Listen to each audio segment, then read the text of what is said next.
So yeah, I just kind of wanted to see his take as a as a fellow Sprout with 2021. Okay, So this it'll be situation fun. is pretty damn cool, and honestly, the likes of World of Warcraft could probably learn from it.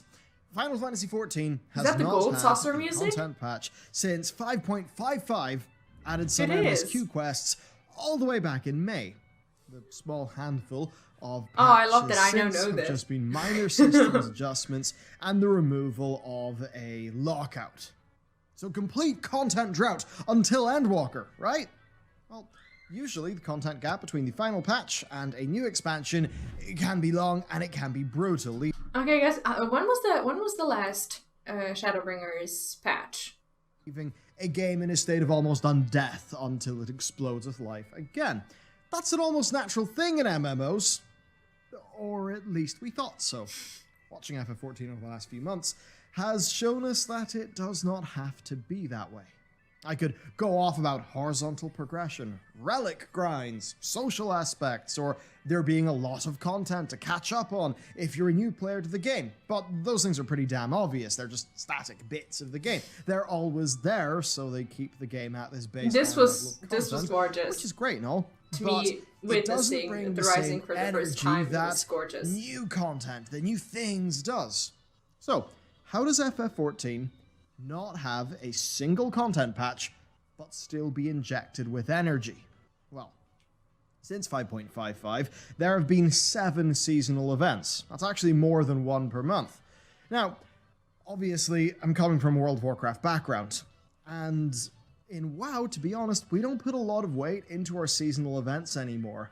Some of them, certainly, like Brewfest, Midsummer, Winter. What's sad in World of Warcraft is that there's an event which is bi-monthly, as in like it happens every 2 weeks. I think I said the right word. Anyway, it's called the Moonfire Fair. And you get to go there. It's like a bit carnival. The closest thing to explain it, to compare it with, would be, well, it's not Gold Saucer, but it does have like these races and mini games and whatnot. And I have been playing WoW for like 5 years or 6 years, and never have I ever said to myself, I'm gonna drop everything else that I'm doing and I'm gonna go there and play play Moonfire Fair for these rewards, because you normally don't feel compelled to, because there's nothing new added to it. And also you have such an overwhelming amount of chores that if you went up to your guild and said, hey, today I'm not doing I don't know, dungeons or whatever, I'm doing the Moonfire Fair, you're probably not going to go to the next raid because you didn't spend time farming something that you need for the raid. Vale, Hallow's End, they do have some cool little things attached, but the ones that bring something interesting to do are a bit more few and far between, and being real here, they have not changed much, if at all, in upward of 10 years. Do them once and they're done. Over in FF though, the events feel so lively. Since 5.55, there have been 5 events that have brought some form of content, and then 2 iterations of the Moogle Treasure Trove, your own of which you can get with Boxu, the place to get a slice of Japan each month, and with my code, you'll get 10% off up to $47 his down way below. of throwing in these their ads. boxes are a super fun journey through top-notch Japanese snacking. Like, these literally do ship from Japan. It's great. You get the little booklet going over everything, all the snack makers they partner with.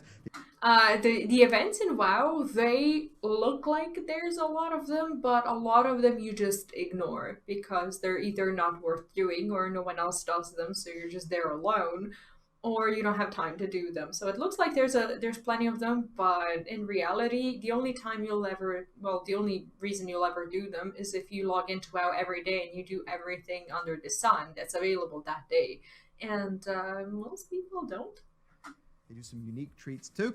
It really is the perfect gift, and you may even get tickets to Japan because Boxu is doing a giveaway of 5 sets, and anyone who is subscribed before the end of December is eligible. Now, this month, I've got snacks from 12 prefectures.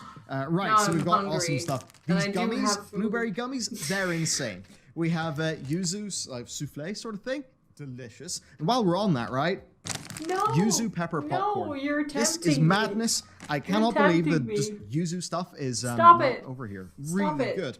We, of course, as always, have got some delicious No. tea. No. We've got, there's yam pies, and then this, right? This is like a crunchy, caramelized like I'm gonna have apple to treat. go on a cooking Bonkers, it's spree so cool. after the stream. You get 10% off, up to 47 bucks if you hit up our link down below. These are a bunch of fun. They make for a great gift. And hey, you've probably never tasted the unique snacks that come from Japan. So thanks, Boxu.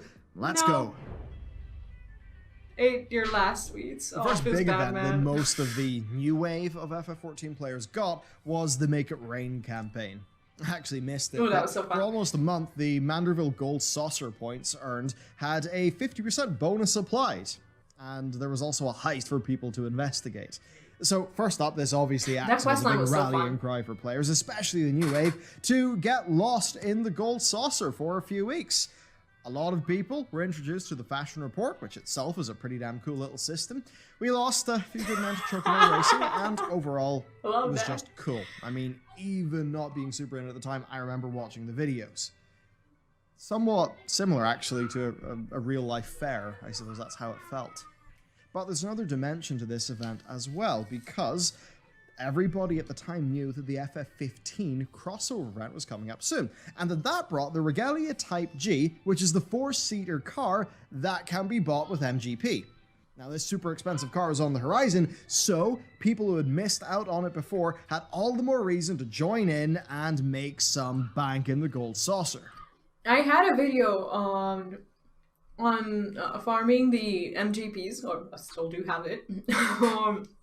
And I remember that, like, in the comments, once the event hit, I got basically a surge of people going back to that video to actually farm MGPs when the car became available, because they didn't actually know about the Make It Rain event. And I made the MGP video back when there was the Make It Rain event for more successful MGP farming and whatnot. And it turns out that a lot of people just didn't know that there was going to be a car. Then, of course, there's the Great Horn Heist quest, which may have only been one measly evening worth of questing, but it was a pretty cool set of quests. Really, the strength of FF's quest writing just shines when they get you to feel invested. In this case, the apparent false accusation, and they managed to keep sort of people on the edge of their seat trying to figure out the true culprit. It was a pretty cool little event, actually. Matt gave me the full skinny on it. I guess a little slice of Phoenix Wright, complete with all the intrigue, so I hope it comes around again, because that sounds cool. It was cool. Now, the next one wasn't very much. Blizzard. It was the Moonfire Fair, a 2-week-long summertime event. Is that actually what you wrote? Each year, and sometimes some fates. Now, this one had a new reward attached. It was the polar bear mount that you see all over the place. Drew some laughs because, of course, it was a polar bear mount. It would almost remind you of, like, the BlizzCon polar bear mount, and it all hit during peak anti-Blizzard entertainment sentiment. And, of course, you're killing a blizzard of bombards. I thought... It wasn't a massive set of content, about a 15 to 20-minute quest. And I thought it was so fun how, like, the polar bear was the award, and, it's the summer festival of a sort, and at first you feel like the reward is not fitting at all, but then you do the quest, and you're like, I can't imagine my life without that bear. That bear fits perfectly, and it was supposed to be there all along. A grindable fate for some cute rewards, but hey, it was a new thing in the game. Breaks up the monotony with something new. There's certainly an argument to be made against not bringing old fun content back, like the jump tower that was there in 2018, but I suppose that's the price of having some new stuff. Now, there is, of course, more. Right after the last one ended, the game moved right into another one, this time The Rising, which is the yearly anniversary celebration. No real special content here, but it's a time of year, of course, where the dev team is extending their thanks to the players and kind of reflecting on the past year. It's a personal speech to the player base, and it's delivered to you and your character by Yoshi P himself. So crazy, isn't it? I did not nothing else like it, really, in just about any other game. It is a really cool touch, and again, it is one that did waves on the internet, showing the importance of these events and how they can just keep people talking about the game and, well, keep it in the headlines. The next one was the return of a crossover, and it's one that shows just how much the team love the properties that they work with. I mean, that's pretty obvious if you look at past FF games being referenced in. I mean, technically, the difference between these events and events in WoW is that you do actually feel compelled to resubscribe for an event. Throughout my years of playing WoW, I have never encountered a person who said that they were unsubscribed for World of Warcraft, but that they're gonna come back for like Winter's Veil, or that they're gonna come back for Brewfest, or that they're gonna, 1 month come back to play Moonfire Fair, or that they're gonna come back when there's a bonus for pet battles or whatever. Like, it's just not a thing, whereas in Final Fantasy it definitely is. And those players may not be the most consistent players in terms of how much time they spent in the game throughout the year, but there's always something compelling. Like, if you don't if you don't subscribe back for Nocturne Heroes, you miss out on a freaking mount or whatever. And being there for a month just maybe gets you into doing something else as well, and it kind of works out. FF14, over the course of the short quest chain to find a way home for Noctis, it culminates in the fight against Garuda.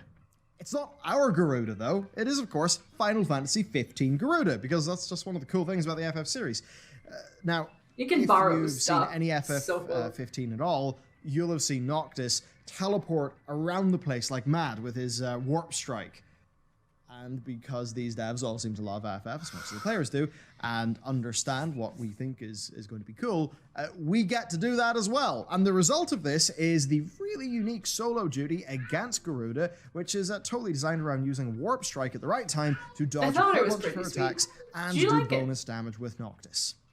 All in all, it's about 45 minutes of questing, of course, Noctis's outfit, a farmable fate, to get some extra rewards, that outfit and of course, is so good. the ability to buy the car. The fact that you can dye it, it's just and if you've makes played it totally worth it. 15, 14's Garuda Extreme Fight was actually adapted for that game, and it had its own seasonal content. Cool. Not to rail too much on Blizzard here, but when FF14 is doing this stuff, referencing the other Square Enix games so well, it does make you wonder why Blizzard don't do that a little bit more with World of Warcraft. I mean, there's a World of Warcraft that cross-promotion, but thing was pretty cool. It kind of reeks of money and doesn't feel good. It does. Okay, the Puff was hilarious. Then, of course, there is the other big Square Enix crossover, Dragon Quest X, which again made a return. However, this video can make you feel bad. And they just have so much fun if you didn't do the quest and now you're like, let's look at the video with all the events that I may have missed, and you're just like, oh yep, don't have that, and it's just like, I missed out on the first Moogle treasure trove thing. Because I was new to the game and people told me that there is a Moogle thing, and I was like level 3.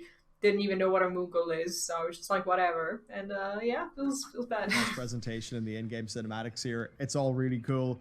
We gotta watch the clip of Preach getting his puff. All the content really over these 5 events. It really does amount to no more than a few hours of quests and a few more, just bits of grinding. That was such an awesome reaction. 2 of the crossovers are just returning events from a few years ago, but all of this stuff is happening with there being just nothing else happening in the game. And that means that they fill a gap. They add some flavor. They make it still feel alive.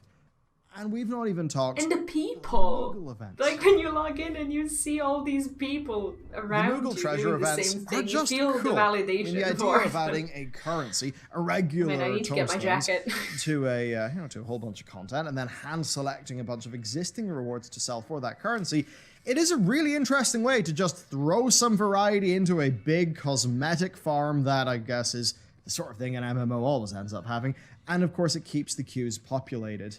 It's a pretty neat solution to some of the problems that a game like this will face during a content drought. Of course, the Inferno jacket from this one is pretty cool, and the fact that they cycle through existing rewards is really neat, but the thing that's impressive is how it just ends up feeling to the players. To use one example, the Dark Lanner from Nidhogg Extreme costs 50 tomes right now.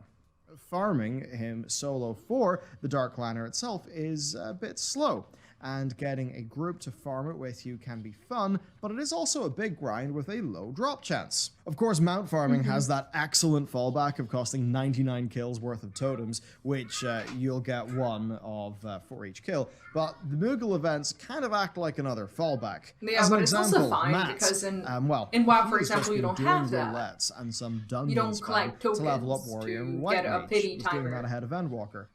And before Matt even realized he had enough for Dark Lantern, which is something he had been meaning to go and farm, but he actually ended up getting as a reward for regular play because it was done during this event. But above anything else, here's what is impressive. Me and Matt come from World of Warcraft, where, largely speaking, you are limited creatively in your gameplay. There's, of course, a ton of talents and gear choice, and that's all pretty... Yeah, sharing the moment with others is exactly my point. Getting that bear this year, getting the car, it was fine. But, like, the moment I got it, and I got to stand in the line with, like, all the people who just got their bear or their car or whatever, and just made, like, a tower of cars in the air, or a bear pyramid, or whatever it was that was the thing. I was just like standing there with all these players. It's like, wow, this is pretty cool that I get to be a part of this. I thought that was awesome. Cool. But if something gets too out of line or is in an odd part of the game, it can get nerfed. The fun police is what we call them in World of Warcraft land. And, well, here's an example. People started making speed farming sets for old raids, right? So you could just run really, really, really fast. Blizzard noticed, and then the speed sets were nerfed into the ground. So those players just had to go more slowly. Now, how does it apply to this? Well, yeah, if you've been paying attention, then you will have seen the Blue Mage Tombstone farming. Why do people, why is it not a thing that if the player's genius is at a high enough level to come up with these things, why are these things not encouraged at least allowed as a reward to these players who have shown dedication to the game and time inside of the game to come up with such a system? Because I can't go and think of a system if I'm not playing a game, but if I'm inside of a game all day and if that's my focus, how is that not supposed to be awarding? That is going on. Now, Blue Mage, if you're unfamiliar, and initially I was because it's bonkers, it's a limited job. So the cap right now is level 80, of course. It only goes to level 70, and it's actually disqualified for most forms of content in the game. But that's because it's a Blue Mage. It's a staple of the FF series, and its gimmick is that it learns enemy abilities. It's got 104 spells that it can learn, and some of them are just bonkers. Instant kills, 90% damage reductions, stuns that ignore resistance. Basically, they are totally busted, and they are a whole mini-game in themselves, just learning all of the spells that they can learn from the right bosses, doing the Masked Carnival and the achievements for clearing I don't even know if there's a Blue Mage meta for cool. Blue Mage. But Like, anyway, is there a set of this is spells relevant that because you people found a way to farm the hell out of the irregular tombstones with Blue Mage shenanigans. Because basically a party of them can absolutely delete Coil's turn 2 with the right combo of spells. And, I mean, look, this happened for both me and Matt. It's our first instinct as WoW players. We were just like, when's that going to get nerfed? It's been 2 weeks and the fun police haven't shown up. What? That's weird. In fact, these players who have now figured out how to use the game mechanics cleverly, they are going to max out their MGP, they're going to get some mounts, they're going to fill their bags of goodies from the event. And while it may seem a bit abusive, you know what? It is a bit of player-driven content that is enabled by an event. Because if they nerfed this, a bunch of those people just wouldn't bother. But hey, now guess what's happening? They're logging into FF14 and paying a subscription. And leveling a Blue Mage. Next time it turns up, hello! This event will give us a different list of rewards that, just give us new stuff. And maybe those, Blue Mage farmers will have to go discover a new strategy.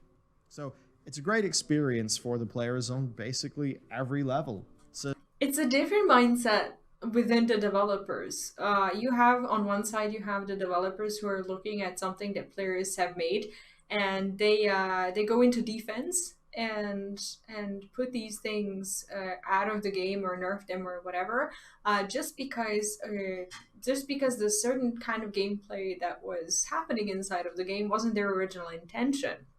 However, in FF14, they may be, profit focused, and they may be realizing that these people actually pay the sub most of the time if they're not on free trial or whatever, but still they're kind of, bringing traction to the game to freaking enter the coils with a blue mage. You have to have a blue mage. Yes, it can be gotten in an hour or whatever, but a lot of people also don't do that or don't know about that, and some people just have fun experiencing that on their own pace, without looking at the guides or getting carried or whatever.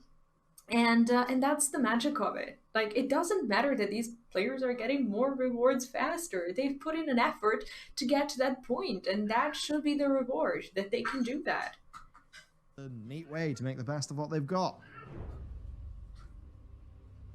Another big thing is just the scheduling. I mean, being guaranteed at least a new continuation of an event with familiar characters around the same time every year is, of course, a great start, even if it is nothing special. You know, it at least will be there that there might be something new.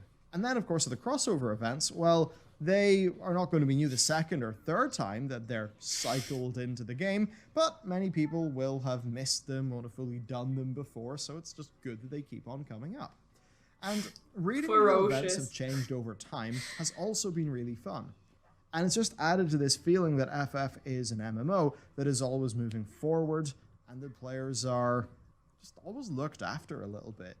They are. When the devs are hard at work on the next expansion.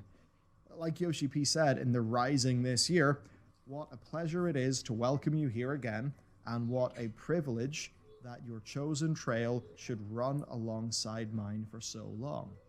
I think the reason the trail runs alongside for so long is because of the quality, of course, but also the stability and the reliable content.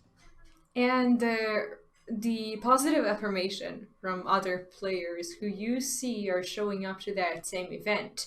To me, that was the main thing in WoW. Like in WoW, I joined in Draenor when everyone, well, not everyone, but a lot of people pretty much left the game already. So, like for an event, let's say it was Winter Veil, and I was trying to, I don't know, get the mount and logging in every day to do the Santa quests or whatever. And when I saw that I can't get a group to, I don't know, kill the Grinch or whatever it was, or that the areas that are supposed to be populated with people farming certain mobs, that they're just empty, you kind of feel like a fool. These events are just one small part of how FF14 keeps it all together. And in FF it's different. They're overlooked compared to a reliable patch cycle and good systems design, but I think we would sorely miss them if they were gone. In a way, that is it. That is actually it for the original video, but I do have a final thing to talk to you about. And no, it's not self-promo for the game we're making, The Pale Beyond. Wishlist it in Steam.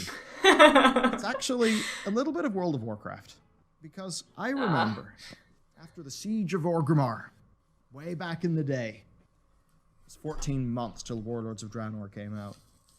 And Blizzard at that time started doing some double XP weekends, some little bonus events for things. I think they did a double Valor month or whatever.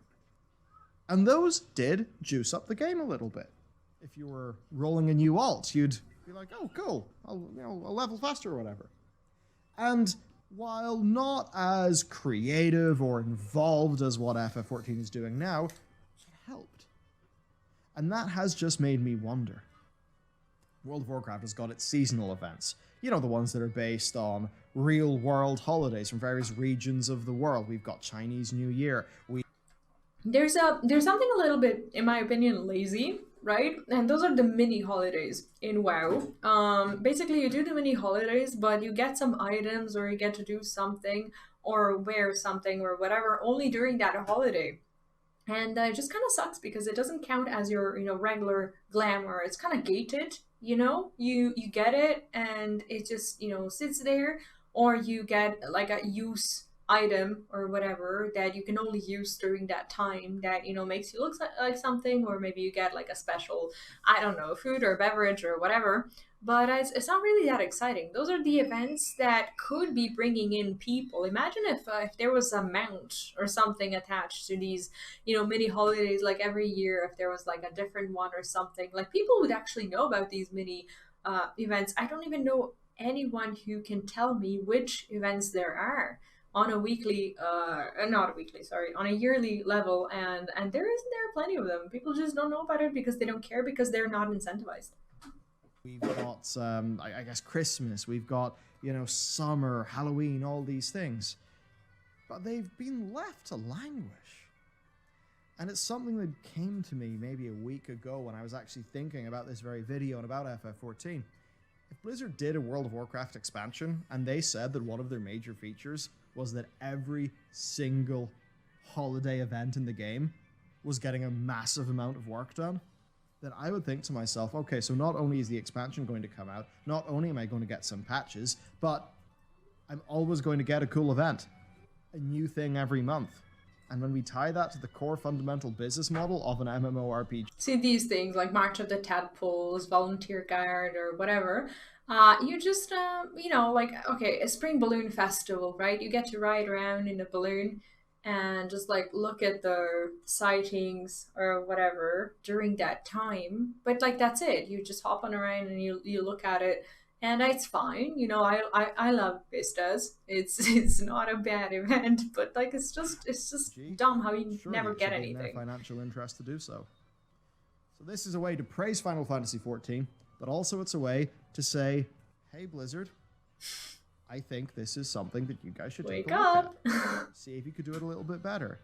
Yeah. Right now you've got your weird bonus week system. Well, it's not really that great, is it? And the in-game events have not really been developed much, have they? No, it's boring. So, it's unfortunate. It is boring, but unfortunate. Everyone's doing. Exactly. I'm sure they wouldn't mind borrowing some great ideas. After all, they've been very humble about how they borrowed a lot of ideas from World of Warcraft Cataclysm when it came to doing a Realm Reborn. Yeah. Okay. And Realm Reborn somehow just turned out better. Let me know if this stuff's kept you playing the game more. Let me know what you think.